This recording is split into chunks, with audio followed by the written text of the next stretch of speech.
Focus your breathing now. Breathing in and breathing out. Breathing in and breathing out. Breathing in and breathing out. Breathing in, breathing out. Now at this particular time, as you're feeling relaxed with yourself, you can also feel yourself transporting to a different scene, somewhere which is a lot cooler than you're currently at the moment. I want you, so you've transported yourself to the Swiss Alps, or any mountain you care to think of. Most mountain ranges, you would imagine snow caps, fairly cold. But this particular mountain range will be a little bit of an adventure, which you'll ascend in 3 stages. Whether you've been skiing or not in your life, or like I have been just the once. It's an amazing feeling to be on top of the world and to look down at valleys and scenarios below you. So join me as you're feeling relaxed, going up a mountain, going up a mountain. To go up this mountain, you need to use a cable car. And so as you walk to this cable car, you feel yourself feeling a sense of adventure as you walk and settle yourself into the car that will take you on the first stage of the journey. You sit back, you relax, and you look up to the peak. Now the cable car jolts into action. You look at others who are joining you on this journey. They are excited and full of expectation as you both ascend the mountain, slowly but surely. The cable car is rising. It's rising and rising, and you're looking down at the valley below, looking at people living their lives, smaller houses and the lake. And you reach the first stage of the journey, and you get out. And you get out and you meet other people who themselves are either going up or going down the mountain. These other people you acknowledge. You're both sharing a similar life experience. Some have already been up to the top, and some will join you to go even further up. So, taking in the fresh, clean air of the mountain, breathing it in, it's cool and refreshing, crystal clear is your sight line as you look at the mountain, the snow-covered peak of the mountain. You go into the second stage of the journey, into the cable car with the other occupants. Your mind begins to wander as you're in the cable car, as it slowly ascends up to the second stage of the mountain journey. You've been through things in life, but this particular experience makes you feel grateful that you can actually enjoy your life. There's something so majestic about a mountain, so powerful, so definite. You can't move it, you can only ascend it. It has been part of the earth for millions of years. And you, a visitor of the earth, can experience it for only a fraction of that time. But that is part of the earth that you live on. And it's a wonderful part of the earth. And perhaps it symbolises something within you. Something to do with peaks and lows. And by going into this cable car, you realise that man has mastered the height of mountains by his own ingenuity, which in itself is an incredible achievement. No longer do men have to actually physically climb to get to the top of the mountain. But you get out at the second stage of the journey. Perhaps there's a cafe there where you can sit and rest, take refreshment and observe and look down into the valley below at the lake and the houses, and the people living their lives, unaware that you're looking down onto them. People with cares, worries, challenges, disappointments, much like yourself. Because you're on top of the world, by comparison, they are down below, unaware, carrying out their lives. Your mind begins to drift and wander, and your body goes into an even deeper sense of relaxation. And the deep sense of relaxation is flowing all through your body. And your mind feels relaxed as you look forward to the final stage of the journey.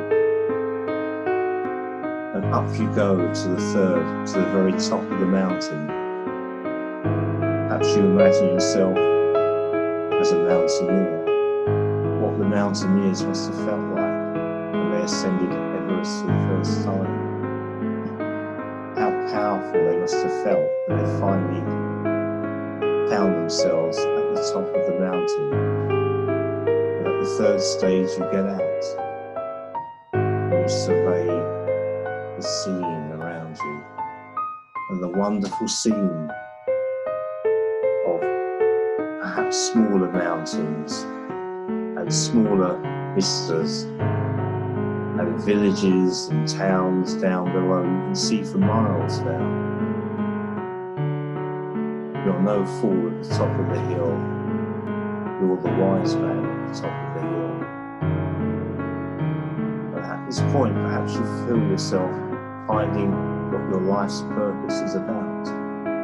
So although you're at the top, you realise that compared to the rest of the planet Earth and humanity and the universe, you are just very, very small, infinitesimal, and yet you experience reality, consciousness, this realm you know as Earth. You are awake, you are alive, you're breathing in this beautiful fresh air, this clean fresh air, mountain air, filling your body and lungs, this cool, refreshing energy. So now as you've ascended the very peak of the mountain, you can reflect on your life. You can reflect on your achievements. And you can reflect on your disappointments. But up here, it doesn't seem to matter. It's up here on the top of the world. It's just enough to be part of reality, the human reality of life. It's enough to be the achievement, but actually coming onto the planet Earth, that in itself is an amazing achievement. That in itself is wonderful. That in itself, you know deep within, is a miracle.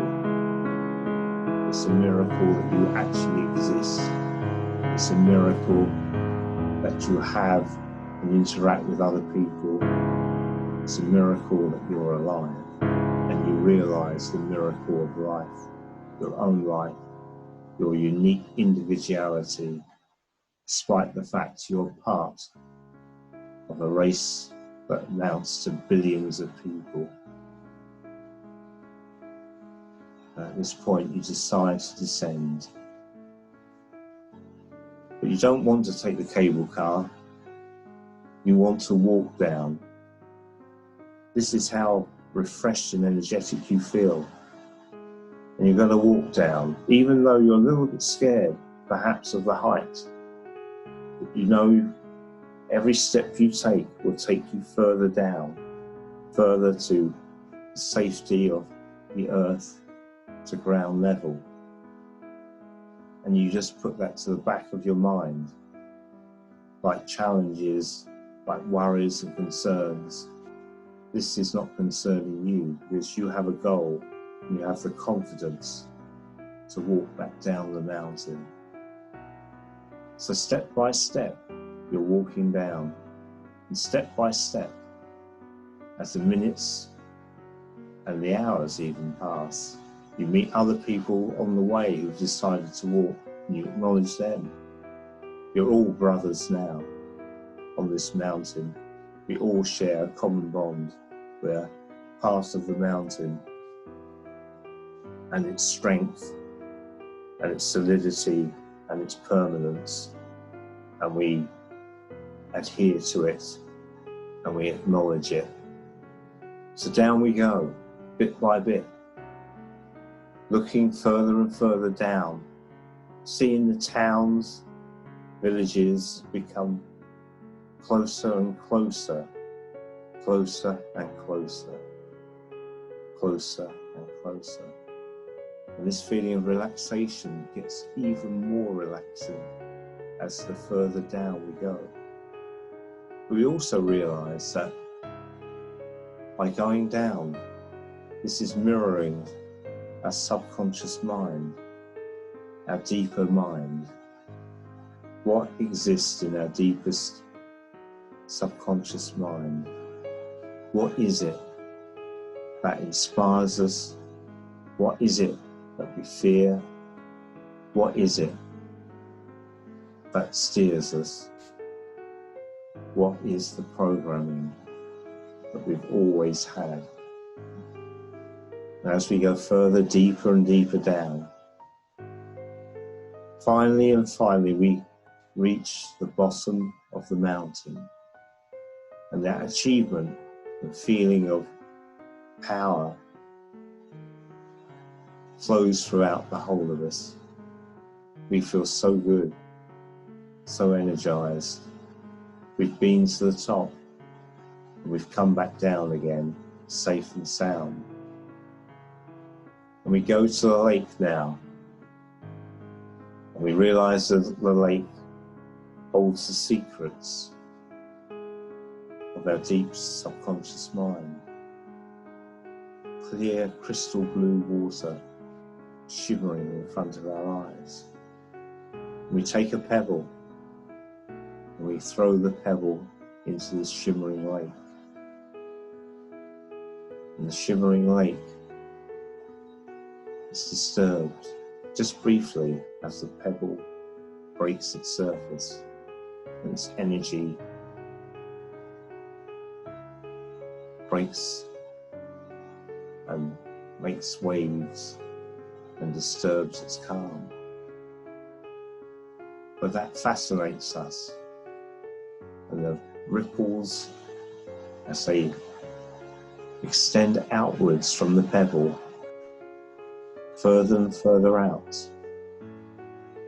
we wonder at the energy that the pebble held when it was thrown.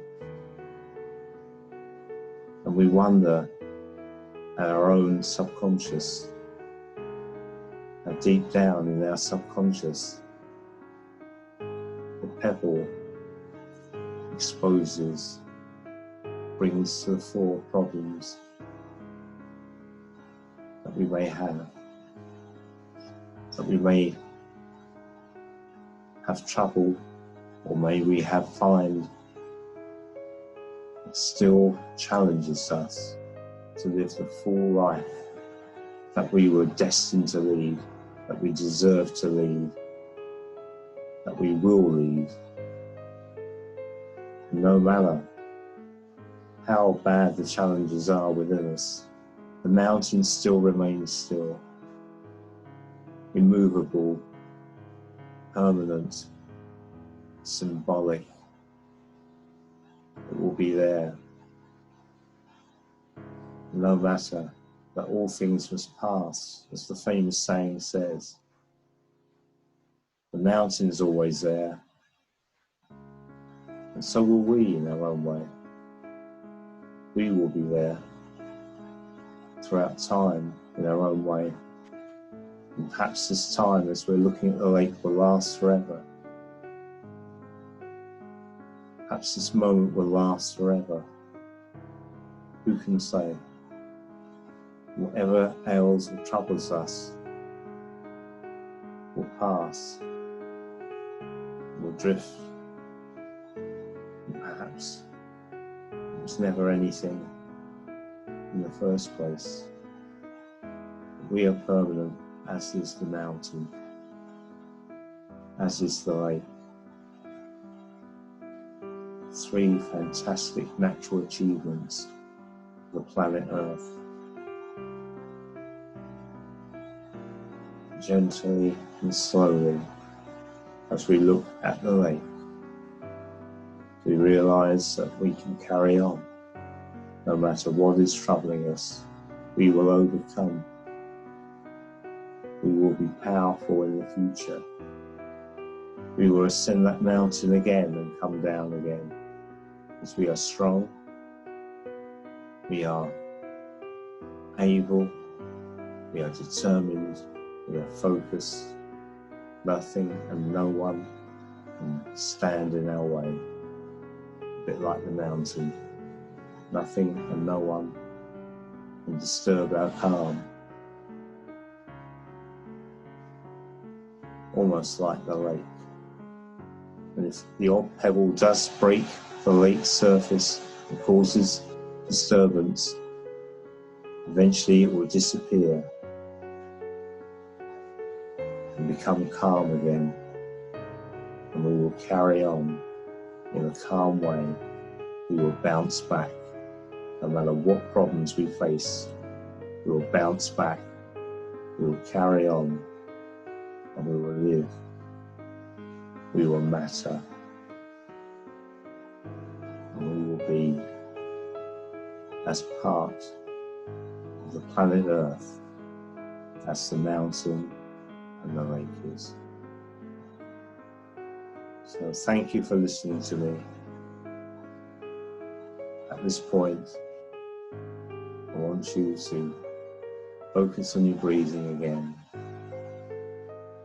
And at the count of 3, you can gently and spiritually come back to the present, feeling far more energized, enjoying that journey, remembering mountains and lakes, and enjoying your life day by day, hour by hour, second by second. So at the count of 3, 1, you're feeling energized, your eyes are starting to open, the mountain stream is flowing through your body, you feel absolutely great. 2, the eyes begin to open, you're ready to start a brand new day, or whatever else you want to do, but you feel energized now and absolutely unstoppable. And 3, you're wide awake and back in the present, feeling powerful, energized, and relaxed. thank you for listening. This is Martin Oswald of Down to Earth Hypnosis. And if you should like to call me, you can access my website on Down to Earth Hypnosis by the Moving On TV channel. And thank you. I look forward to your call should there be anything at all you would like to contact me about. Goodbye.